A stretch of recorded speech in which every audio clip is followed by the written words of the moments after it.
വസന്ത് തെങ്ങമ്പള്ളി ഇന്ന് ആദ്യമായല്ല തരൂർ തന്റെ രാഷ്ട്രീയമായി എതിർഭാഗത്ത് നിൽക്കുന്ന ആരെയെങ്കിലും പുകഴ്ത്തി പറയുന്നത്. നേരത്തെ തന്നെ മുഖ്യമന്ത്രി പിണറായി വിജയനെ പുകഴ്ത്തി പറഞ്ഞിട്ടുണ്ട്. ഈ സംരംഭങ്ങൾ തുടങ്ങുന്നതുമായി ബന്ധപ്പെട്ട വിഷയത്തിൽ തന്നെയാണ് അത്തരമൊരു സമീപനം എടുത്തത്. ഇന്ന് ഈ കേരളത്തിലെ എല്ലാ നേതാക്കളും തള്ളിപ്പറഞ്ഞതിന് ശേഷവും അദ്ദേഹം പറയുന്നു നല്ലത് കണ്ടാൽ നല്ലത് പറയുമെന്ന്. അതിനെ തള്ളിക്കളയാൻ പറ്റുമോ? നല്ലത് കണ്ടാൽ നല്ലതെന്ന് തന്നെയല്ലേ പറയേണ്ടത്? നല്ലതെന്ന് പറയണം. ഡോക്ടർ തരൂർ പറയുന്നത് ശരിയാണോ ഇല്ലയോ എന്നത് ഡോക്ടർ തരൂർ തീരുമാനിക്കട്ടെ. അദ്ദേഹം വിശ്വപൗരനാണ്. അതുകൊണ്ട് തന്നെ ഇന്ത്യൻ നാഷണൽ കോൺഗ്രസിന്റെ ഹൈക്കമാൻഡാണ് ആ വിഷയത്തിൽ വ്യക്തമായ നിലപാട് സ്വീകരിക്കേണ്ടത്. പക്ഷെ നോക്കൂ, തരൂർ പറഞ്ഞത് നോക്കൂ എന്ന് പറയുന്നതിന് മുമ്പ് ശ്രീ വസന്ത്, ഏതെങ്കിലും മാധ്യമ പ്രവർത്തകർ പോയി മൈക്ക് വെച്ചപ്പോ പിണറായി വിജയൻ കൊള്ളാം അല്ലെങ്കിൽ കേരളത്തിൽ വ്യവസായമുണ്ട് എന്ന് പറഞ്ഞതല്ല തരൂർ. എന്തുകൊണ്ട് അദ്ദേഹം അങ്ങനെ പറയുന്നു എന്ന് വസ്തുതകൾ നിരത്തി എഴുതിയ ഒരു ലേഖനമാണ് നമുക്ക് മുന്നിലുള്ളത്. ഇല്ല രേണു ആ ലേഖനം മുഴുവൻ വായിച്ചിട്ടില്ല ഒന്നെങ്കിൽ, അല്ലെങ്കിൽ കണ്ടില്ല എന്ന് നടിക്കുക. നോക്കൂ, ആ ലേഖനത്തിന്റെ 3ാമത്തെ paragraph. This is a welcome change from what we have all heard and assumed about Kerala, if true and not just a hyperbole.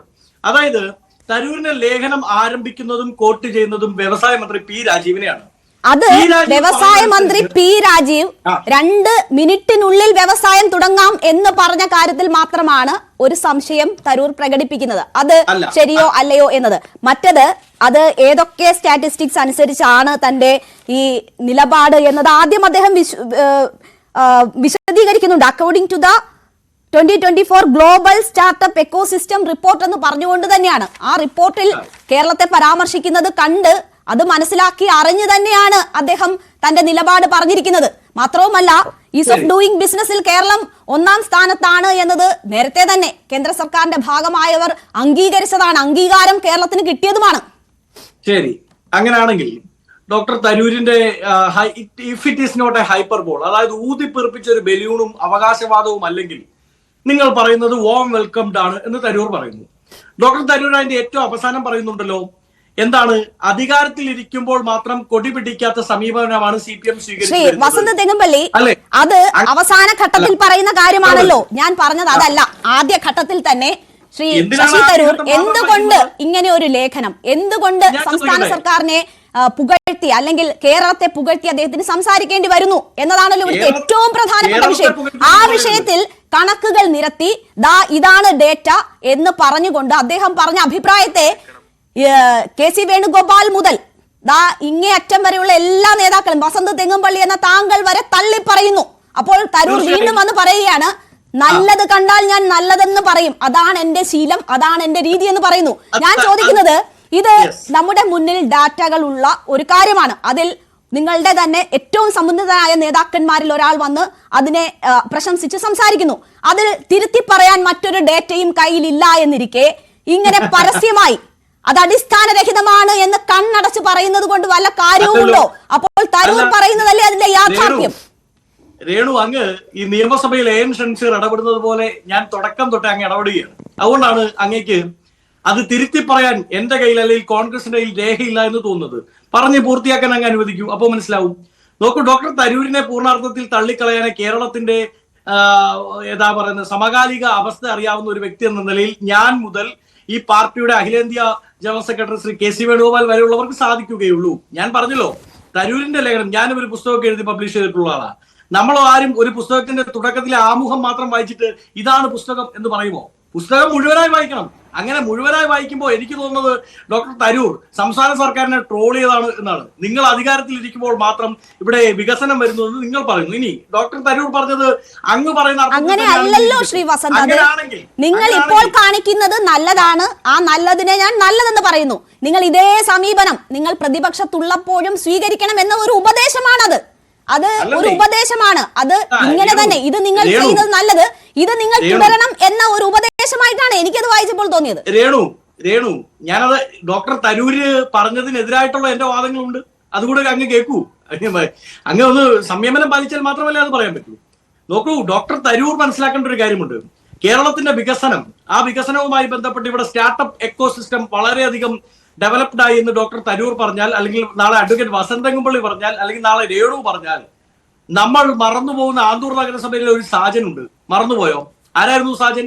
2 വർഷക്കാലത്തോളം Anthoor നഗരസഭയുടെ ആന്തൂർ നഗരസഭ പാർട്ടിയുടെ സംസ്ഥാന സെക്രട്ടറി MV ഗോവിന്ദൻ മാസ്റ്ററിന്റെ ഭാര്യ ഭരിക്കുന്ന ആന്തൂർ നഗരസഭ. ആ ആന്തൂർ നഗരസഭയുടെ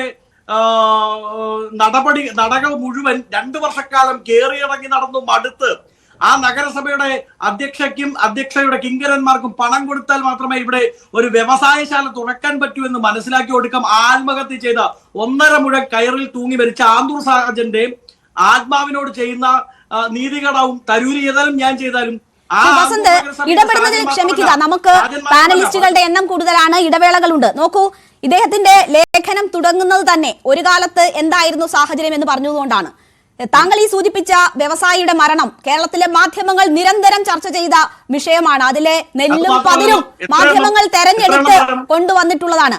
അതിനുശേഷം കേരളം 28ാം സ്ഥാനത്തിൽ നിന്ന് 1ാം സ്ഥാനത്തെത്തിയ സാഹചര്യത്തിൽ നിന്നാണ് ഈ ലേഖനം വരുന്നത്, നമ്മളുടെ ചർച്ച വരുന്നത്. അവിടെ നിന്ന് വേണം താങ്കൾ സംസാരിക്കാൻ.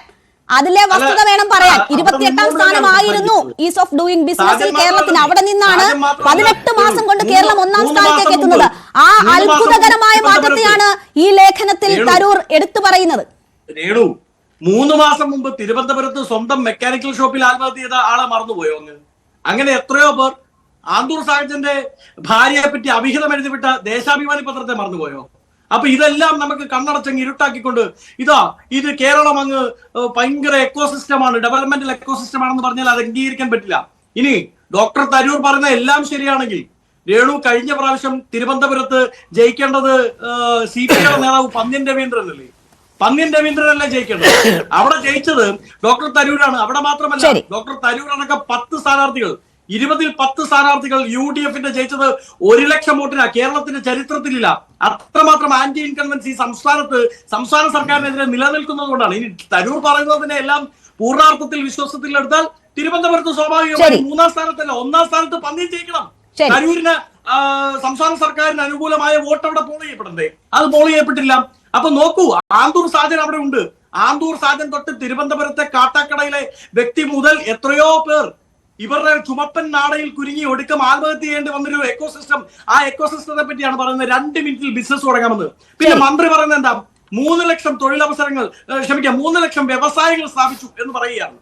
അങ്ങനെയാണെങ്കിൽ ഇന്ന് പ്രതിപക്ഷ നേതാവ് ചോദിച്ചില്ലേ, ഒരു നിയോജകമണ്ഡലത്തിൽ 2000 പുതിയ വ്യവസായ ശാലകൾ വരണ്ടേ? എന്റെ നിയോജകമണ്ഡലം പൂഞ്ഞാർ. അങ്ങനെ നിയോജകമണ്ഡലം ഏതാണെന്ന് എനിക്കറിയില്ല. എന്റെ നിയോജകമണ്ഡലത്തിൽ ഏതായാലും 2000 പോയിട്ട് 200 വ്യവസായങ്ങൾ 3 വർഷത്തിനിടയിലല്ല, പിണറായി വിജയന്റെ 8 വർഷത്തിനിടയിൽ തുടങ്ങിയിട്ടില്ല, പൂട്ടിപ്പോയതല്ലാതെ. അപ്പൊ അതെവിടെയാണ് എന്ന് കാണിക്കണ്ടേ? ഒരു പെട്ടിക്കട തുടങ്ങിയാൽ ആരെങ്കിലും ഉന്തുവണ്ടിയിൽ കുറച്ച് 5 രൂപ കടി വിറ്റാൽ അതും കൂടെ ഞങ്ങളുടെ അക്കൗണ്ടിൽ എഴുതിക്കോളും എന്ന് പറയുന്നത് മോദി ഭരണകൂടത്തിന്റെ നിലപാടല്ലേ? അങ്ങനെയാണെങ്കിൽ മന്ത്രി ഒരു കാര്യം കൂടി അംഗീകരിക്കണം. മോദി ഈ മുദ്രാ ലോൺ കൊടുത്തിട്ടാണെന്നെങ്കിലും പറയാം. മുദ്രാ ലോൺ കൊടുത്ത് തുറക്കുന്ന എല്ലാ വ്യവസായങ്ങളും ആ വ്യവസായങ്ങളുടെ കീഴിൽ വരുന്ന തൊഴിലുകളും കേന്ദ്ര സർക്കാർ സൃഷ്ടിച്ചാണ് എന്നൊരു ഡേറ്റ വെക്കുമ്പോൾ ഇതേ ഇടതുപക്ഷം ഞങ്ങളോടൊപ്പം ചേർന്ന് എതിർക്കുകയില്ലേ? അങ്ങനെയാണെങ്കിൽ ഇവിടെ സംസ്ഥാന സർക്കാരിന്റെ വെബ്സൈറ്റിൽ രജിസ്റ്റർ ചെയ്ത KSIFT എന്ന് പറയുന്ന വെബ്സൈറ്റിൽ രജിസ്റ്റർ ചെയ്ത എല്ലാ വ്യവസായങ്ങളും സംസ്ഥാന സർക്കാർ നേരിട്ട് നടത്തി കൊടുത്തതാണ് എന്ന് പറയാൻ പറ്റുമോ?